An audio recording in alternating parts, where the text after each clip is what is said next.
irmãos, abramos a palavra do Senhor no Evangelho de Lucas, no capítulo de número 4, e leamos os versos 14 ao 30. Nos diz assim, irmãos, a palavra do nosso Deus. Então Jesus, no poder do Espírito, regressou para a Galiléia, e sua fama correu por toda a circunvizinhança. E ensinava nas sinagogas, sendo glorificado por todos. Indo para Nazaré, onde fora criado, entrou num sábado na sinagoga, segundo o seu costume, e levantou-se para ler. Então lhe deram o livro do profeta Isaías, e abrindo o livro, achou o lugar onde estava escrito: O Espírito do Senhor está sobre mim, pelo que me ungiu para evangelizar os pobres. Enviou-me para proclamar libertação aos cativos e restauração da vista aos cegos, para pôr em liberdade os oprimidos e apregoar o ano aceitável do Senhor. Tendo fechado o livro, devolveu-o ao assistente e sentou-se. Todos na sinagoga tinham os olhos fitos nele. Então passou Jesus a dizer-lhes: Hoje se cumpriu a escritura que acabais de ouvir. Todos lhe davam testemunho e se maravilhavam das palavras de graça que lhe saíam dos lábios. E perguntavam: Não é este o filho de José? Disse-lhe Jesus: Sem dúvida, citar-me-eis este provérbio: Médico, cura-te a ti mesmo. Tudo que ouvimos ter se dado em Cafarnaum, faze-o também aqui na tua terra. E prosseguiu: De fato vos afirmo que nenhum profeta é bem recebido na sua própria terra. Na verdade, vos digo que muitas viúvas havia em Israel no tempo de Elias, quando o céu se fechou por 3 anos e 6 meses, reinando grande fome em toda a terra. E a nenhuma delas foi Elias enviado, senão uma viúva de Sarepta de Sidom. Havia também muitos leprosos em Israel nos dias do profeta Eliseu, e nenhum dele foi purificado, senão Naamã, o Ciro. Todos na sinagoga, ouvindo estas coisas, se encheram de ira, e levantando-se, expulsaram-no da cidade e o levaram até ao cimo do monte sobre o qual estava edificada, para de lá o precipitarem abaixo. Jesus, porém, passando por entre eles, retirou-se. Oremos ao Senhor, irmãos. Senhor nosso Deus, te louvamos por mais esse dia tão lindo que manifesta a grandeza que há em Ti. Obrigado pelo sol, obrigado pelo ar que respiramos, obrigado pelo alimento que o Senhor proveu em nossa mesa nesse dia, nessa manhã, tudo como manifestação da Tua graça, do Teu amor e do Teu cuidado sobre nossas vidas e sobre todo o Teu povo. Te somos gratos, ó Deus, e te somos gratos por tão grandiosa salvação. Obrigado porque enviastes o Teu Filho para morrer em nosso lugar, nos substituir ali naquele madeiro e levar sobre si todos os nossos pecados, todas as nossas iniquidades, e receber em nosso lugar toda a sua ira com o que era contra nós. Te louvamos porque Ele pagou tão alto preço, mas graças te damos também porque o Senhor o ressuscitou dentre os mortos e o fez assentar à tua destra, para nos dar a esperança e a certeza de que Ele realmente triunfou sobre o pecado, sobre a morte, sobre o mundo e sobre o Satanás. E que da mesma forma, estando unidos a Ele, nós também triunfamos e triunfaremos de maneira completa quando Ele se manifestar em glória. Obrigado pela oportunidade que temos de estarmos reunidos para nesta manhã cultuarmos o Teu nome e recebermos a Tua palavra. Abre o nosso entendimento, abre o nosso coração nesta manhã pela iluminação do Teu Santo Espírito, para que possamos compreender a verdade contida nela e que o mesmo Espírito aplique em nossas vidas e nos capacite, ó Deus, a vivermos de maneira que agrade a Ti. Em Cristo Jesus, em nome do Teu Filho, que nós oramos agradecidos, agora e sempre. Amém.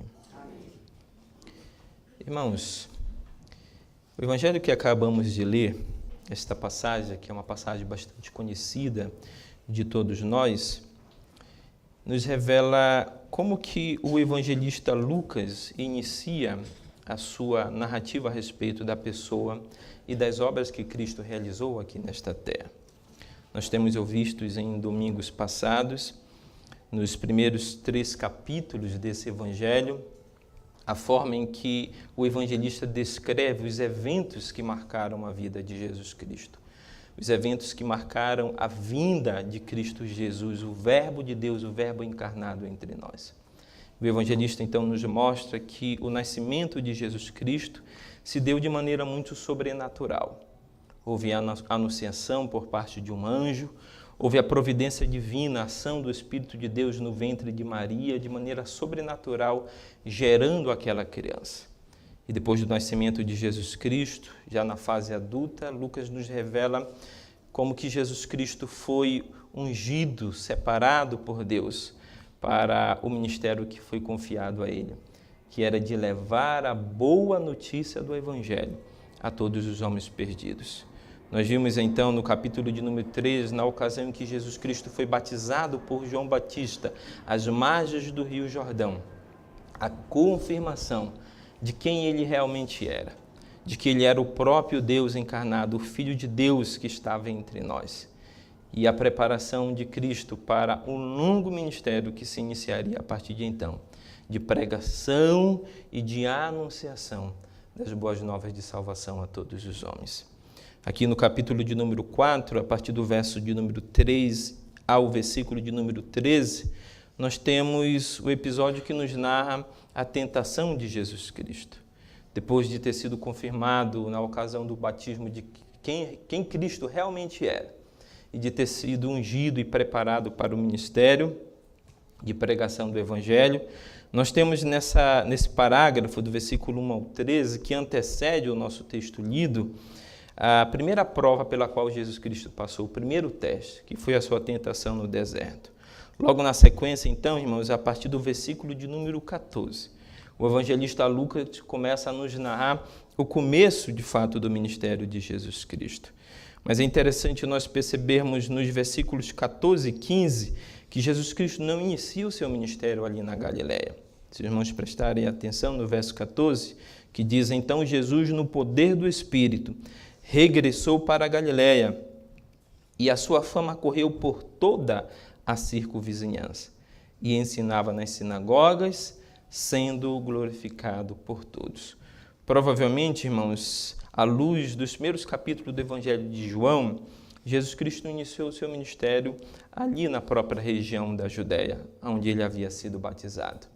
Mas o evangelista Lucas, a forma em que ele organiza esse evangelho, ele coloca em ênfase o começo do ministério de Jesus Cristo na Galileia. E isso tem uma razão. A Galileia, como era conhecida, a Galileia dos gentios, irmãos, foi a região escolhida por Cristo Jesus para iniciar um grande ministério de pregação do Evangelho. Se você prestar atenção ao Evangelho de Marcos, você vai perceber que o ministério de Jesus Cristo ele pode ser dividido geograficamente em 3 regiões.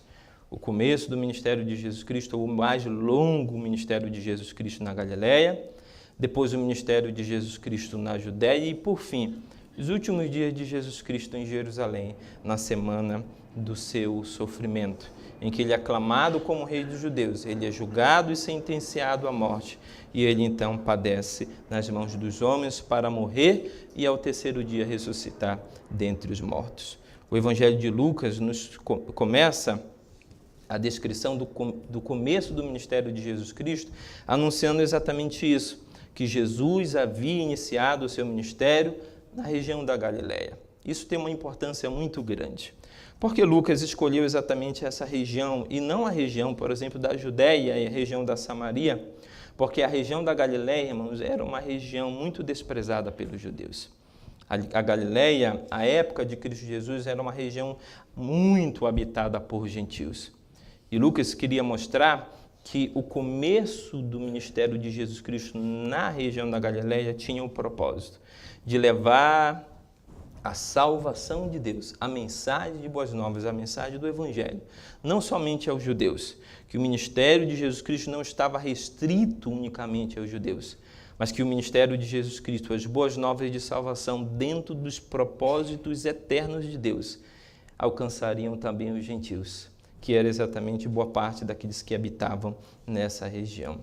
Então Lucas começa essa narrativa mostrando que o plano de salvação de Deus incluía não apenas os judeus, mas incluía os gentios também como parte do povo de Deus. Por essa razão, irmãos, nós podemos perceber que a verdade do Evangelho revelada em Cristo Jesus, ela é gloriosa.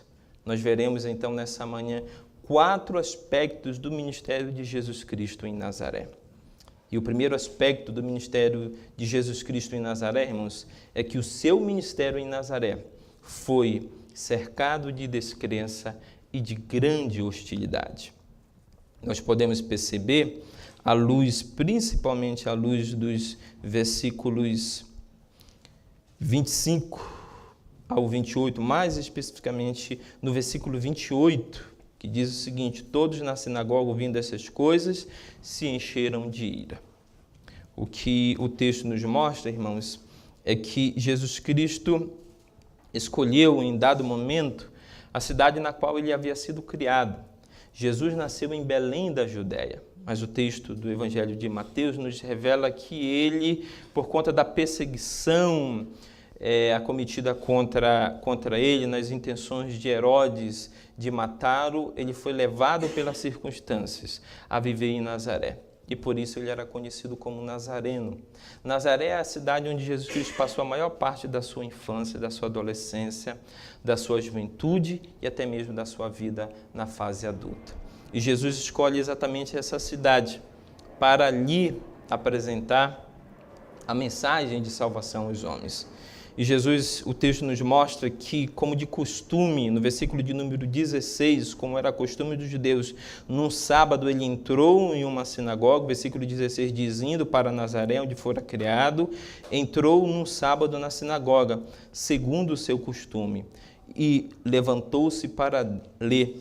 Então lhe deram o livro do profeta Isaías, e abrindo o livro, achou o lugar onde estava escrito: o Espírito do Senhor está sobre mim, pelo que me ungiu para evangelizar os pobres. Enviou-me para proclamar libertação aos cativos e restauração da vista aos cegos, para pôr em liberdade os oprimidos.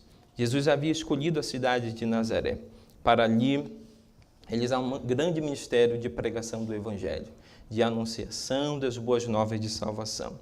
E é interessante nós percebermos nesse texto que Jesus é recebido naquela sinagoga como mestre. Ele é convidado para, como costume na sinagoga, a ler uma passagem dos livros dos profetas e então fazer uma explanação daquele texto. Segundo documentos do 2º e 3º século da religião judaica, a sinagoga era o lugar em que os judeus costumeiramente aos sábados se reuniam para prestar culto a Deus. A sinagoga era uma instituição que havia sido criada desde o período do exílio da Babilônia. Os judeus completamente distantes da sua cidade, da cidade de Jerusalém, onde ficava o templo, o centro da adoração de Israel a Deus, não mais existindo por conta da destruição daquela cidade e daquele templo, os judeus que haviam sido exilados para a Babilônia construíram inúmeras sinagogas. E as sinagogas, irmãos, eram o lugar onde os judeus, aos sábados, se reuniam para fazer duas coisas: para abrir o livro da lei, para explanar a palavra do Senhor, ouvir a explanação da palavra do Senhor e prestar suas orações e o seu culto a Deus. E Jesus, como de costume, como sendo judeu, o texto nos mostra que um sábado, na cidade de Nazaré, Jesus entrou em uma sinagoga. E ele então tomou assento entre os que estavam ali para prestar o culto a Deus e foi convidado pelo dirigente da sinagoga a fazer a leitura de um dos profetas. E o texto nos diz então que foi entregue a ele o livro do profeta Isaías. Jesus então abriu o livro e leu no capítulo 61 do livro do profeta.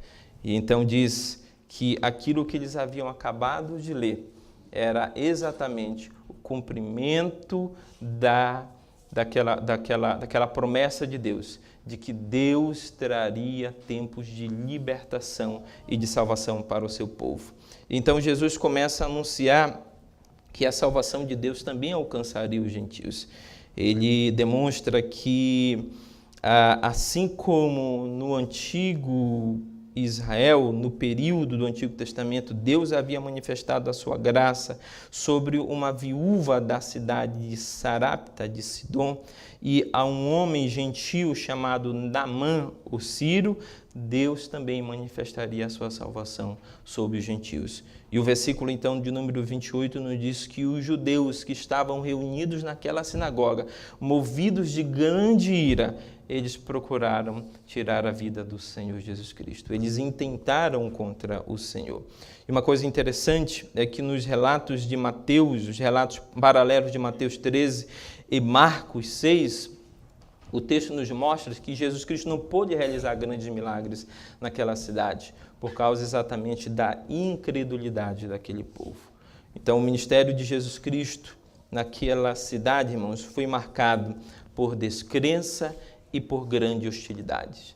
Eles não criam quem Jesus Cristo realmente era. Isso pode ser observado, por exemplo, no versículo de número 22 do texto. Na parte B, diante das palavras de Jesus, eles respondem então fazendo a seguinte pergunta: não é este o filho de José? A pergunta é muito pertinente, porque eles conheciam Cristo Jesus.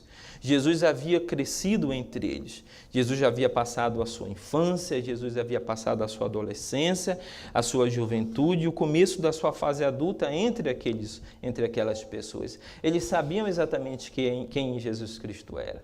Eles sabiam o endereço, o local em que Jesus Cristo morava, eles sabiam a profissão do seu pai, eles sabiam que Jesus era ajudante do seu pai, e agora eles estavam admirados com respeito àquilo que Jesus Cristo falava e anunciava ali naquela sinagoga. E então eles fazem a seguinte pergunta: mas esse não é o filho de José? Em outras palavras, esse não é aquele menino que nós vimos crescer entre nós? Esse não é o filho do carpinteiro? Não é o carpinteiro também por profissão? Como que agora ele se levanta na sinagoga e com tamanha autoridade e sabedoria começa a falar das coisas a respeito de Deus e da sua salvação com tamanho entendimento, com tamanha profundidade?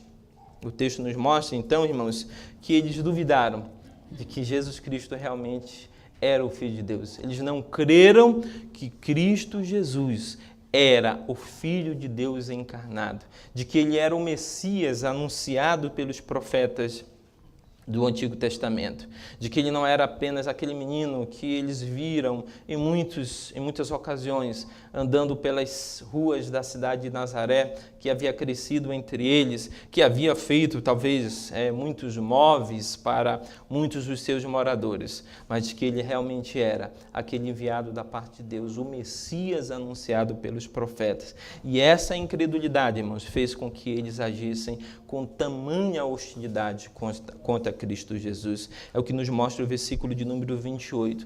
Não compreendendo quem Jesus Cristo era e o significado das boas notícias do Evangelho, eles então se voltam contra Jesus Cristo para tirar-lhe a vida. Um outro aspecto, irmãos, que marca o ministério de Jesus Cristo nessa cidade, antes de partirmos para esse outro aspecto, eu trago aqui uma aplicação muito interessante que um antigo pregador do século XIX chamado Charles Hiller traz a respeito da aplicação desse texto para o ouvinte moderno. Ele diz: é inútil ocultar de nós mesmos a verdade de que nas igrejas cristãs existem milhões de pessoas que se encontram em uma situação semelhante a esses ouvintes de Jesus.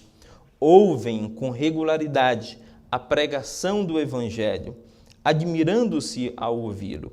Não questionam a veracidade do que lhe está sendo ensinado. São capazes até de sentir algum tipo de satisfação intelectual ao ouvirem um excelente e poderoso sermão. Mas sua espiritualidade limita-se a essas atitudes.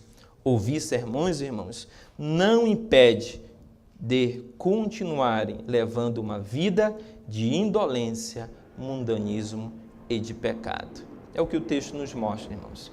Eles ouviram, naquele dia, tiveram a oportunidade de ouvir um lindo e belo sermão que Jesus Cristo havia feito a respeito de Isaías 61, de que ele era o cumprimento daquelas profecias. E o texto, então, nos mostra que eles se maravilharam das palavras de graça que Jesus Cristo proferia dos seus lábios. Mas essa admiração, que não passou de um mero espanto dos nazarenos, irmãos, ela não pode ser confundida como um acolhimento fervoroso e humilde da mensagem do Evangelho. Eles se empolgaram com o sermão de Jesus Cristo. Eles acharam o sermão de Jesus Cristo muito belo, muito lindo, muito agradável aos seus ouvidos, mas eles rejeitaram o conteúdo da sua mensagem. Eles não creram que realmente Jesus Cristo era o Messias. Eles não creram que as boas novas de salvação, elas envolviam também, não apenas os judeus, mas os gentios perdidos que careciam da mesma salvação. Há um segundo aspecto que marca o ministério de Jesus Cristo, irmãos, naquela cidade de Nazaré, que é o fato de que o ministério de Jesus Cristo foi o cumprimento das Escrituras. Jesus confirma a natureza e propósito de sua vinda a este mundo, que foi evangelizar os pobres, proclamar a libertação aos cativos, restaurar a vista aos cegos, para pôr em liberdade os oprimidos e apregoar o ano aceitável do Senhor. Jesus ali em Nazaré teve a oportunidade de demonstrar pelas Escrituras Sagradas de que ele era o Messias, de que nele se cumpria todas as profecias, todas as promessas da parte de Deus a respeito da salvação do seu povo. E é interessante nós observarmos que Jesus demonstra, assim, nessa citação que ele faz de Isaías 61, de que o seu ministério envolvia a evangelização, a libertação dos cativos, a restauração da vista aos cegos, a libertação dos oprimidos e a pregoação do ano aceitável do Senhor. Essa realidade anunciada por Cristo, irmãos, ela está em contraste com a própria compreensão que os judeus tinham a respeito do Messias. Os judeus criam, à luz das suas próprias interpretações das profecias, que o Messias que viria da parte de Deus, ele seria um redentor meramente político. Ele seria aquele que libertaria os homens, os judeus, que naquele momento, naquela ocasião histórica, no primeiro século, estavam sob a dominação dos romanos. Eles criam que o Messias viria da parte de Deus, mas que esse Messias, ele traria simplesmente a libertação da opressão das mãos dos seus inimigos. Eles criam que o Messias, ele restauraria o trono de Davi, ele se assentaria no trono de Davi e ele expulsaria todos os inimigos e daria então dias de tranquilidade, de prosperidade, de libertação da opressão dos seus adversários. Assim como no período do reinado de Davi foram dias de paz, de tranquilidade, dias de prosperidade para Israel, da mesma forma, quando o Messias viesse da parte de Deus, o povo experimentaria, viveria dias iguais aos dias de Davi. E Jesus estava se contrapondo a esta visão. Ele estava mostrando que ele não era um libertador político. Ele não era uma espécie de Messias que traria a libertação da opressão dos romanos. Jesus Cristo era um libertador espiritual. Ele era, assim, o filho de Davi, ele era aquele prometido e anunciado pelas profecias. Ele se assentaria no trono de Davi para estabelecer o seu reino, o seu domínio, o seu reinado sobre toda a sua criação. Mas o seu domínio, o seu reinado, irmãos, não se daria numa dimensão física de um reino físico e terreno. O seu domínio, o seu reinado se daria no coração dos homens. O reino de Cristo, irmãos, simbolizava que Cristo Jesus estava ali vencendo, não Roma, olhando pelos olhos materiais, o maior inimigo de Israel. Mas Jesus Cristo estava, sim, vencendo os maiores inimigos do seu povo e de todos os homens. Jesus Cristo estava ali vencendo o pecado, Jesus Cristo estava vencendo o mundo, Jesus Cristo estava vencendo Satanás. O reino do Messias seria um reino espiritual sobre os corações dos homens.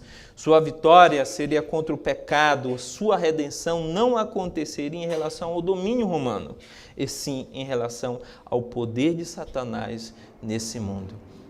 Jesus, ao ler e aplicar a passagem de Isaías 61 em sua vida, ele estava mostrando, irmãos, aquelas pessoas que tiveram a honra e o privilégio de ouvir dos próprios lábios do Senhor Jesus Cristo as palavras de Isaías, a verdadeira interpretação e o cumprimento daquela profecia que se dava nele, de que ele era o Messias e de que essa restauração, aliás, o texto de Isaías 61, ele fala de libertação, ele fala de restauração.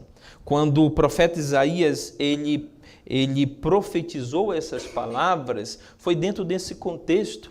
Israel estava a ser capturado e levado para o exílio da Babilônia. Israel estava para passar por um período de 70 anos no exílio, irmãos, sendo dominado e governado por um povo inimigo e estranho ao povo da aliança. E exatamente dentro desse contexto que o profeta Isaías anuncia que ele estaria ali trazendo uma mensagem de salvação, de redenção aos pobres, aos oprimidos, aos escravizados, e de que aquele ano era um ano de salvação.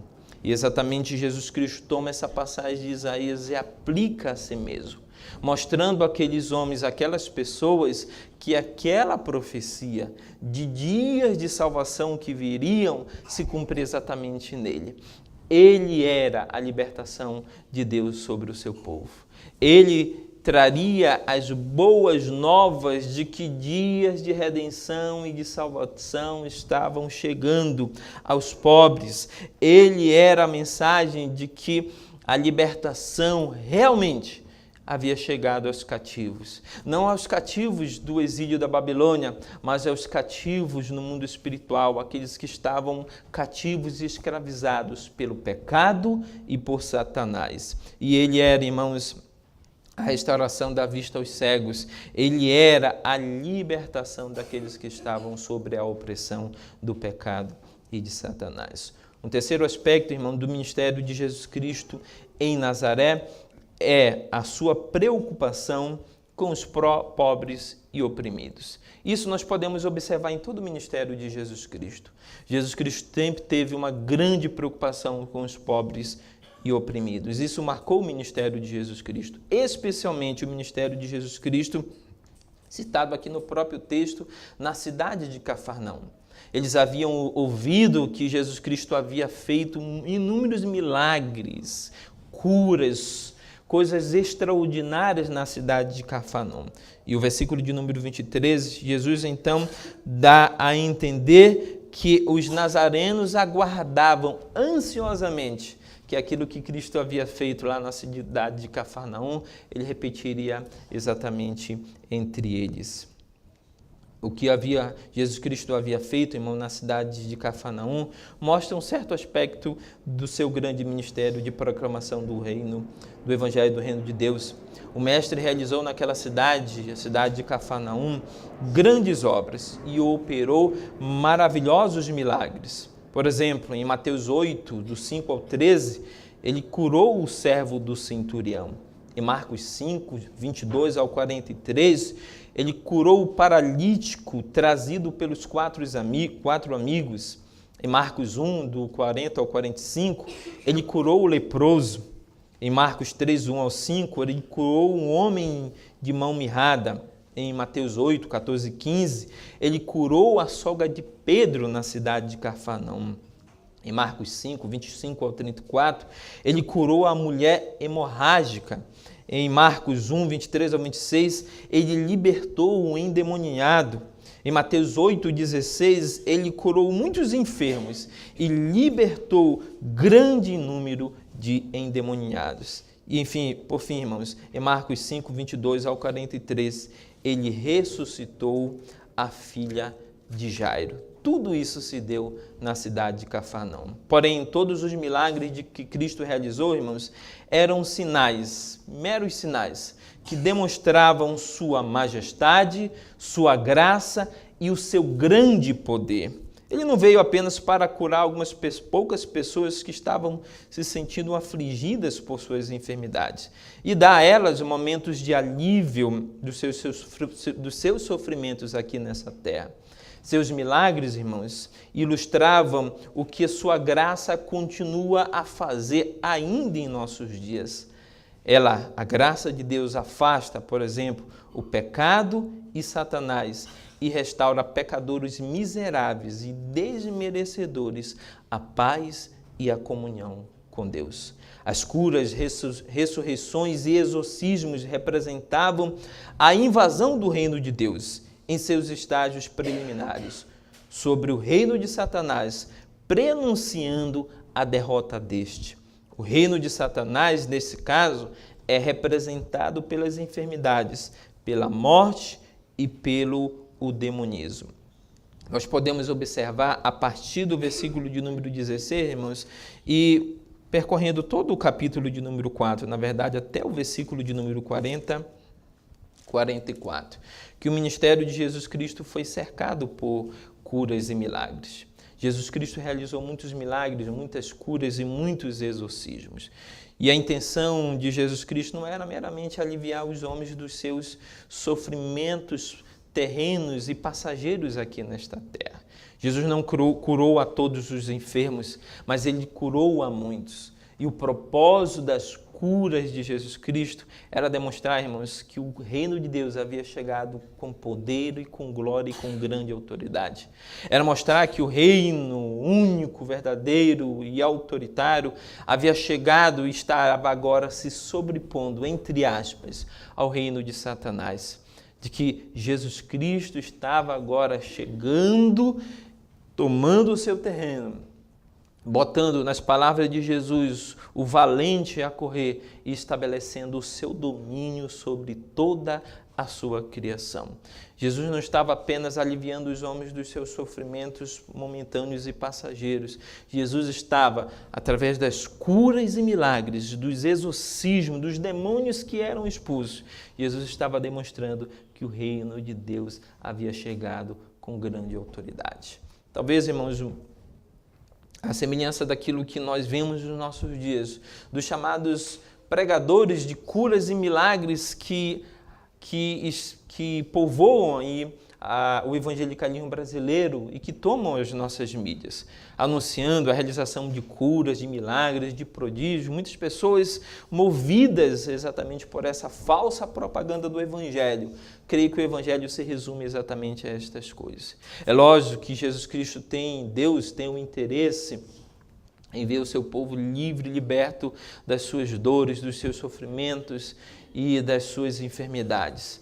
Mas o propósito de Deus, irmãos, é que isso se dará exatamente, apesar de Deus, em certos momentos, aliviar o seu povo do seu sofrimento, das suas dores e das suas enfermidades, inclusive de modo sobrenatural, curando instantaneamente muitos dos seus servos. O propósito de Deus maior é que um dia, quando Cristo vier, e ele então estabeleceu o seu domínio completo sobre tudo aquilo que ele criou, ele derrotar definitivamente a morte, Satanás, e vencer o mundo e aniquilar os resultados do pecado, da queda do homem lá no jardim do Éden, irmãos, ele então irá extirpar todo o sofrimento, toda a enfermidade. E não haverá mais o mal, a maldade, o sofrimento, a dor, a morte neste mundo. O que o Evangelho nos mostra é que aquilo que Cristo realizou, irmãos, é na verdade uma ilustração, é uma demonstração de uma cura, de uma salvação, de uma libertação maior que Cristo veio realizar entre os homens, que Cristo veio trazer aos homens perdidos. E é exatamente isso que Cristo fez durante o seu ministério. O quarto e último aspecto do ministério de Jesus Cristo, irmãos de Nazaré, é que seu ministério, se houve uma demonstração de um grande empenho para demonstrar que os judeus estavam incluídos entre o povo de Deus. Isso é demonstrado na própria ilustração que Jesus Cristo fez, aqui a partir do versículo de número 25, quando Jesus Cristo demonstra que no antigo Israel, ali a época dos profetas Elias e Eliseu, Deus havia manifestado a sua graça entre dois personagens que não faziam parte do povo de Deus. O primeiro é a viúva Sarepta de Sidom, a época do profeta Elias, e o outro foi o gentio Naamã, o Ciro, a qual Deus manifestou a sua graça, curando daquela lepra. Isso era uma demonstração, irmãos, nas palavras de Jesus Cristo, que a graça salvadora de Deus não incluía apenas os judeus e não excluía os gentios. Pelo contrário, o plano de redenção de Deus envolvia quem? Tanto os judeus quanto os gentios. E nós podemos observar nas palavras do próprio evangelista Lucas, preste atenção lá no versículo de número 43 e 44 do capítulo de número 4, em que diz: ele, porém, lhes diz, começando do 42, sendo dia, saiu e foi para um lugar deserto. As multidões o procuravam e foram até junto dele, e estavam para que não o deixasse. Ele, porém, lhes diz: é necessário que eu anuncie o evangelho do reino de Deus também às outras cidades, pois para isso é que fui enviado, e pregava nas sinagogas da Judéia. Nós podemos perceber, irmãos, nesse relato do versículo 43 e 44, em todo o evangelho de Lucas, o interesse de Jesus Cristo pela salvação dos homens. Jesus Cristo não veio ser um Messias político. Jesus Cristo não veio, irmãos, para ser simplesmente um profeta. Jesus Cristo não veio para ser um líder religioso de destaque na sua época. Ele não veio para ser um guru espiritual dos homens que viviam ali na Palestina. Jesus Cristo veio para ser a manifestação da salvação de Deus aos homens.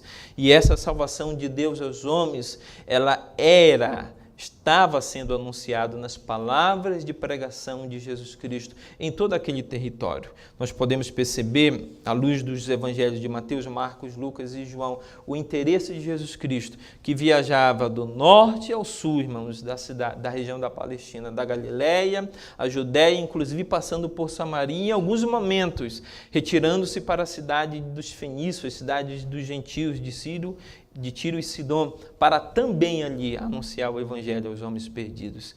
Isso nos mostra que Jesus Cristo, durante seu ministério terreno, teve uma grande preocupação em anunciar o evangelho de salvação a todos os homens perdidos e demonstrar, por meio da sua pregação, por meio das suas curas, por meio dos milagres que ele realizava, que esse plano de salvação, ele incluía também os gentios e não exclusivamente os judeus. Concluindo, irmãos, e trazendo algumas aplicações para os nossos dias, o ministério de Cristo em Nazaré nos revela a majestade do plano de Deus para a redenção de sua igreja, formada no sábio desígnio de Deus por judeus, como também por gentios. Também nos mostra como o homem pode reagir à verdade gloriosa do Evangelho, rejeitando ou aceitando pela fé em Jesus Cristo a salvação ofertada aos miseráveis e indignos pecadores, sendo feita com gratidão e alegria, reconhecendo o que Deus fez por nós em Cristo Jesus, e assim vivendo uma vida em inteira obediência à sua vontade revelada em sua palavra. O que nós temos diante de nós nesse texto, irmãos, exposto nessa manhã, é a grandiosidade do Evangelho manifestado em Jesus Cristo. O Evangelho manifestado em Jesus Cristo é um Evangelho glorioso. É um Evangelho que contempla tanto a salvação dos judeus quanto à salvação dos gentios. É o evangelho que nos mostra que a salvação não é uma mera salvação, libertação dos sofrimentos físicos e terrenos aqui nessa terra, mas é a salvação e libertação da escravidão, do poder, do pecado e de Satanás e do mundo sobre as nossas vidas. E o reconhecimento dessa verdade, irmãos, nos leva a duas atitudes.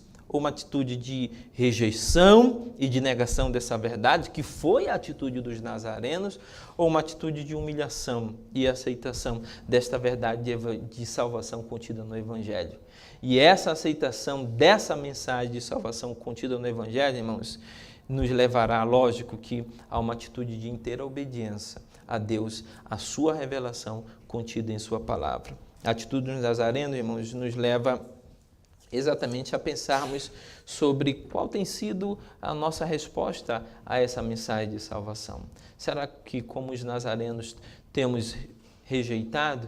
Ou como os samaritanos, quando Jesus Cristo se retira para a região da Galileia, e João nos revela isso no seu Evangelho, mesmo não tendo Cristo realizado grandes milagres e feito coisas grandiosas aos olhos dos galileus, somente ao ouvirem a mensagem de Jesus Cristo, os ensinos de Jesus Cristo, João nos revela, muitos deles se converteram a Cristo, ao seu Evangelho. Que essa seja a nossa atitude, então, de mediante a escuta, ao recebimento dessa mensagem, não rejeitemos ou hajamos com hostilidade a essa mensagem, mas simplesmente a recebamos, colocando-a em prática em nossas vidas e vivendo uma vida de obediência à palavra de Deus. Que Deus em Cristo, então, nos abençoe.